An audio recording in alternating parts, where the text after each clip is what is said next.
il y a plein de choses que je vais garder de ta paternité.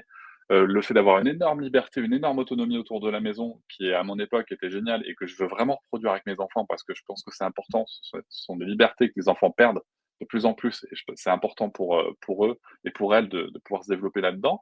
Son rapport au travail, par exemple, le fait de m'avoir permis de travailler, de gagner mon propre argent assez tôt, puisque dès mes 14 ans, tu vois, j'allais tondre chez le voisin, machin, truc chouette.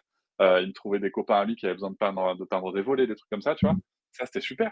Ça, je vais le garder. Le fait qu'il m'ait vachement stimulé par rapport à certains sujets, que ce soit au niveau du sport ou au niveau tu vois, des énigmes, par exemple, ça c'est il m'alimentait beaucoup en énigmes, tu vois? Et c'est des trucs que j'ai adorés. Par contre, j'ai aucun souvenir de lui en train de jouer avec moi. Voilà, on Mmh. peut trouver ça triste, mais tout ça pour dire qu'en fait, c'est pas noir ou blanc. Il y a des choses que je vais absolument pas reproduire, des choses que je vais reproduire. Et ça l'a un peu, tu vois, ça l'a un peu détendu en mode, «Ah mais en fait, il dit pas que je suis un gros connard» ou non, c'est pas ça en fait. Que Il des y a des choses choses que je vais négatives. prendre et il y a des choses que je vais pas prendre. Mais la Mmh. violence, je vais essayer de pas la prendre. Mmh. La peur du regard de se dire, en fait, j'ai pas été un bon père pour toi, quoi.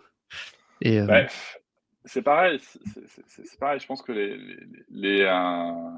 et ça peut être dur, hein, ce que je vais dire, mais les parents qu'on a eus ont fait ce qu'ils pouvaient avec ce qu'ils mmh. avaient, avec, la culture qui était là à ce moment-là.